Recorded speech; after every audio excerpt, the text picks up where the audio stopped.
ॐ पञ्चस्तवी।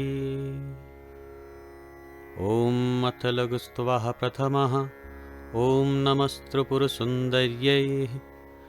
लघुस्तवः प्रथमोऽयम् आरभ्यते। ऐन्द्रस्यैव शरासनस्य ददति मध्ये ललाटं प्रभां। शौक्लीं कान्तिम् अनुष्णुगौरिव शिरस्या तन्वती सर्वतः। एषा असौ त्रिपुरा हृदि ध्रुवोष्णांशोः सदा हसितितः। छिन्द्यान्नः सहसा प्रदयत्रिविरघं ज्योतिर्मयी वाङ्मयी। या मात्रा त्रिपुशीलता तन्नुल्लसत्तन्तुत्थिति सुपर्धिनी। वाग्बीजे प्रथमे स्थिता तौ सदा तां मन्महे ते वयं। शक्तिः कुण्डलिनीति विश्वजननवापारबध्योद्यमा। ज्ञात्वेत्थं न पुनः सुप्रशन्ति जननी गर्भे अर्भकत्वं नरः। दृष्ट्वा सम्ब्रह्मकारि वस्तु सहसा ये इति व्याहृतं। येनाकूतशादपि वरदे बिन्दुविनाप्यक्षरं। तस्यापि ध्रुवमेव देवि तरसा जाते तवानुग्रहे। वाचः सूक्तिसुधारं सद्रुमुच्चो निर्यान्ति वक्त्रं भुजात्। यत्नित्यै तव कामराजम् अपरं मन्त्राक्षरं निष्कलं। तत्सारसतमित्यवैतिविरलः कश्चित् बुद्धश्चेद्भुवि। आख्यानं प्रतिपर्व सत्यतपसो यत्कीर्यन्तो द्विजः। प्रारम्भे प्रणवास्पदप्रणयतां नीत्वोच्चरन्ति सुपुटं। यत्सद्यो वचसां प्रवचीकरणे दृष्टप्रभावं बुद्धैः। तार्तीकमहं नमामि मनसा त्वद्बीजमिन्दुप्रभम्। अस्वौर्वोऽपि सरस्वतीमनुगतो जाड्यम् अम्बुवि इच्छितये। गोशब्दो गिरिवर्तते स नियतं योगं विना सिद्धिदः।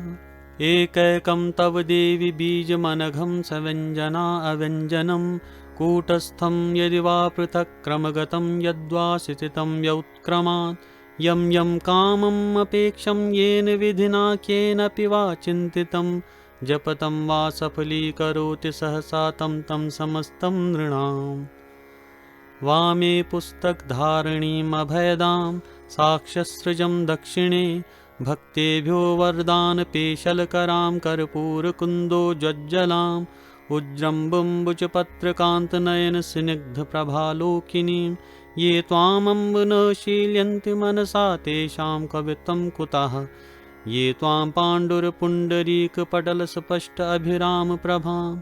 सिञ्चन्तीममृतध्रुवैरिव शिरो ध्यायन्ति मूर्ध्नि स्थिताम्। अश्रान्तं विकटसुपटक्षरपदा निर्याति वक्त्रं भुजात्।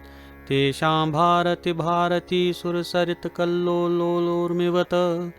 ये सिन्दूरपरागपुञ्जपिहितां त्वत्तेजसा झाम्यमाम्।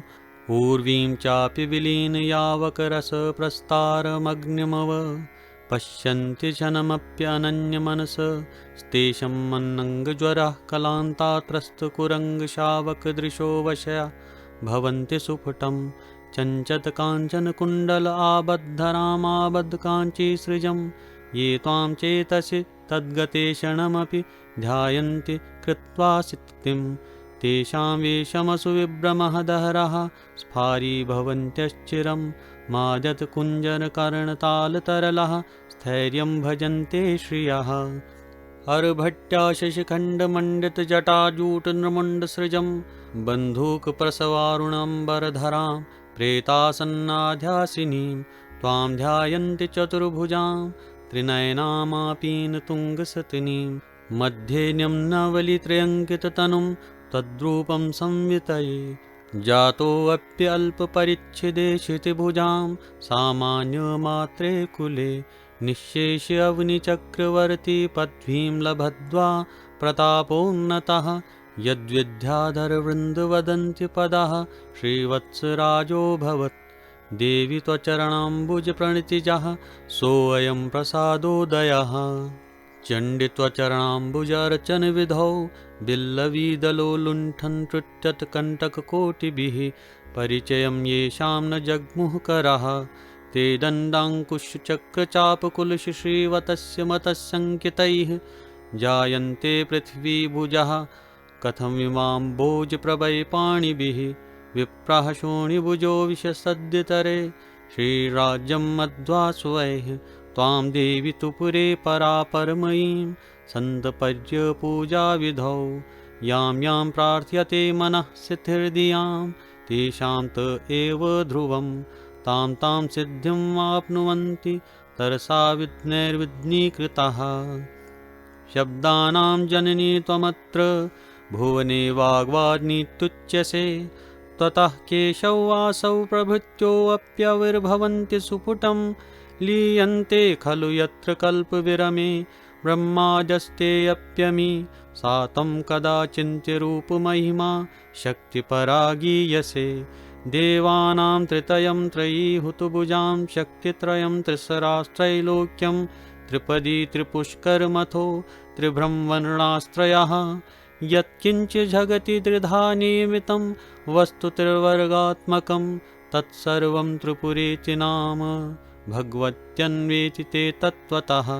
लक्ष्मीं राजकुले जयां रणभुवि क्षेमं करीं अध्वनि क्रव्याददिपुसर्पभाजशबरीं कान्तार्दुर्गे गिरौ भूतप्रेतपिशाचजम्बुकभये स्मृत्वा महाभैरवीं व्यामोहेति पुरां तरन्ति विपदस्तारां च तोयपल्लवे मायाकुण्डलिनी क्रिया मधुमती काली कला मालिनी मातङ्गी विजया जया भगवती देवी शिवा शाम्भवी शक्तिशङ्करवल्लभा त्रिनयना वाग्वादिनी भैरवी ह्रीङ्कारी त्रिपुरा परा परमयी माता कुमारीत्यसि आई पल्लवितैः परस्परयुतैर्धृतकामाद्याक्षरैः कादैः क्षान्तगतैः स्वराजिविरथो शान्तैश्च तैः ससरैः नमानि त्रिपुरे भवन्ति खलु यान्यत्यन्त्यगुह्यानि ते तेभ्यो भैरवपत्नि विंशतिसहस्रेभ्यः परेभ्यो नमः।